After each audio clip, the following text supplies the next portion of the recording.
Have you ever wondered how the Vikings viewed and practiced sex? Well, here's a few interesting facts. Viking women could choose from various suitors and move on if not sexually satisfied.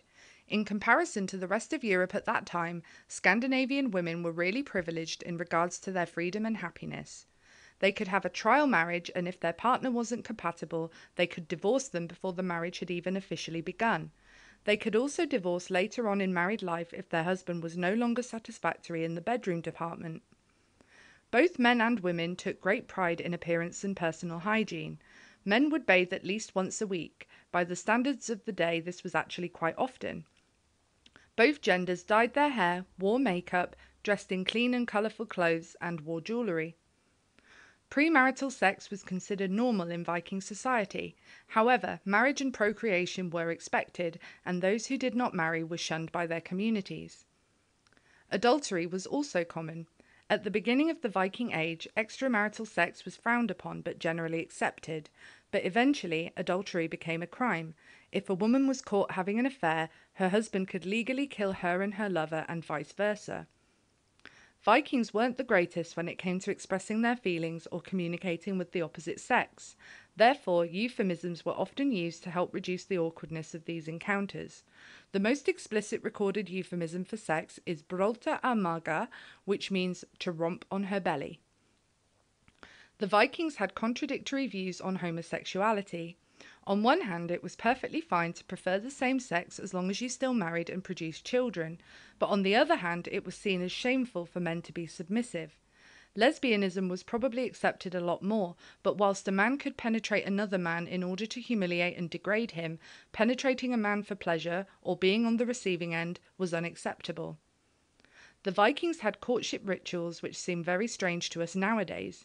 For example, if a woman took a fancy to a man, she would make him a shirt.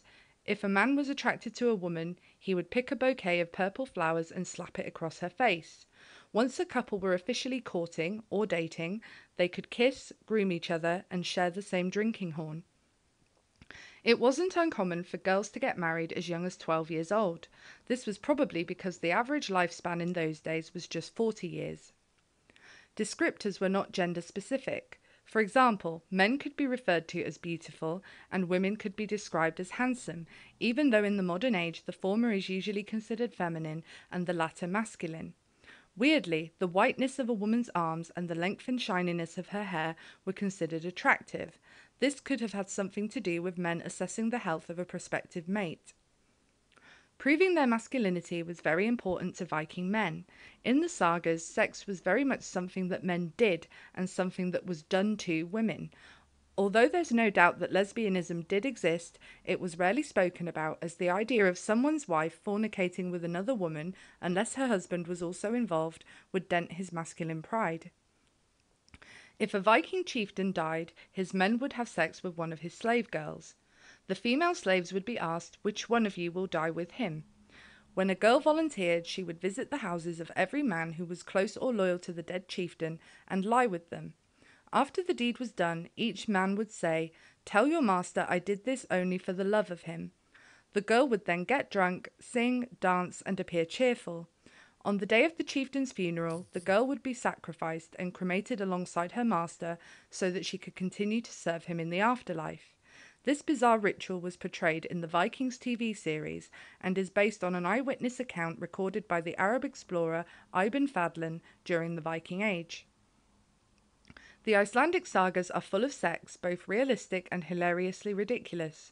In one memorable tale in Brennunjar's saga, a husband is cursed by another character in order to ruin his marriage. Because he refused to sleep with the other woman, she cursed him so that his penis would grow too large for his poor wife to take, thus causing humiliation, discomfort, and frustration for them both.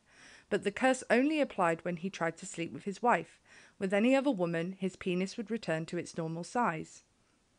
The country of Iceland was founded thanks to sex slaves. A recent genetic study showed that around 80% of Icelandic men's DNA was Norse, but based on mitochondrial DNA, only passed down the female line, it was discovered that over half of the first female settlers were Celtic. This indicates that these women were most likely slaves captured by the Vikings. Viking men were very sensitive and insecure about their private parts. Women could legally divorce men who didn't satisfy them, and men suffering from impotence or small penis sizes were often ridiculed. For a Viking Age man, size and performance really did matter. Contrary to how Viking sex is portrayed in the media, it was actually pretty tame. Missionary or doggy style was probably the most favoured positions, as they enhanced a man's role as a dominant alpha male. Threesomes and orgies did happen, but they were not an everyday occurrence. Although men liked to prove their dominance and general manliness, sex could also be tender and loving between a couple. Vikings had contradictory laws regarding rape. Servants could be raped, publicly degraded, and abused as often as their masters saw fit, but raping a free woman could have some dire repercussions. In extreme cases, rapists could be castrated. I dare say there's plenty more that I could say on the subject, so I'll probably do another video sometime, but I hope